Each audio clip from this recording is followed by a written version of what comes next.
సభకు నమస్కారం.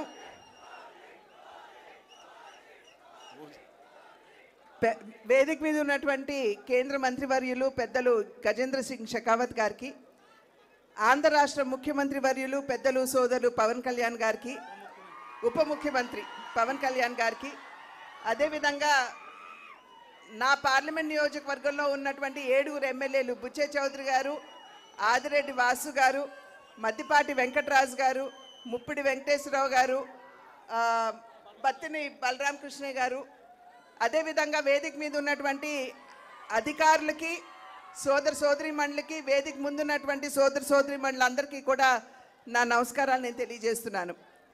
2024 ఎన్నికల సందర్భంలో ప్రజల వద్దకి ఓటు వేసి ఆశీర్వదించమని చెప్పి అడగటానికి వచ్చినప్పుడు డబుల్ ఇంజిన్ సర్కార్ అంటే కేంద్రంలో రాష్ట్రంలో 2 చోట్ల కూడా ఎన్డీఏ కూటమి అధికారంలో ఉన్నట్లయితే అభివృద్ధి పరుగులు తీస్తుంది అని చెప్పి ఆనాడు మేము చెప్పడం జరిగింది.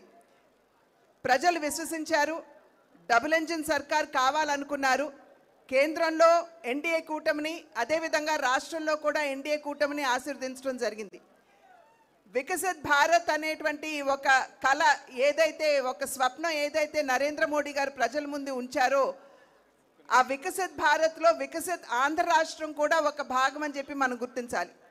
కనుక అన్ని విధాలా కూడా అధికారంలోకి వచ్చిన నాటి నుండి నేటి వరకు అమరావతి నిర్మాణం కావచ్చు, పోలవరం నిర్మాణం కావచ్చు, స్టీల్ ప్లాంట్ కావచ్చు, సౌత్ కోస్టల్ జోన్ కావచ్చు, రైల్వే జోన్ కావచ్చు, మరి ఎంఎన్ఆర్ఈజీఎస్ కింద పెద్ద ఎత్తున వనరులు రాష్ట్రానికి ఇచ్చి కావచ్చు, అన్ని విధాలా కూడా ఆంధ్ర రాష్ట్ర అభివృద్ధికి కేంద్రం తన సహకారాన్ని అందిస్తూనే ఉంది.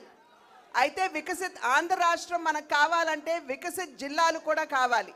అంటే వికసిత్ రాజమహేంద్రవరం కూడా ఖచ్చితంగా వికసిత్ ఆంధ్రలో భాగం అని చెప్పి మనం గుర్తించాలి. దానిలో భాగంగానే ఇవాళ అనేక పర్యాటక అభివృద్ధి కార్యక్రమాలు మనం శంకుస్థాపన చేసుకోవడం జరుగుతుంది.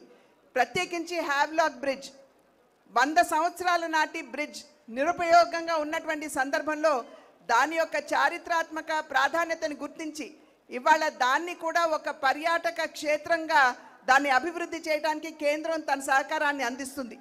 అదేవిధంగా రివర్ ఫ్రంట్ దాన్ని కూడా అభివృద్ధి చేస్తున్నటువంటి సందర్భంలో నేను ఇప్పుడే అజయ్ జైన్ గారితో కూడా మాట్లాడాను. అక్కడ ఉన్నటువంటి విగ్రహాలని తొలగించకుండా ఏదైతే అభివృద్ధి చేస్తున్నామో ఆ అభివృద్ధిలోనే మిళితం చేయమని చెప్పి వారికి ఇప్పుడే అజయ్ జైన్ గారు కూడా నేను అభ్యర్థించడం జరిగింది.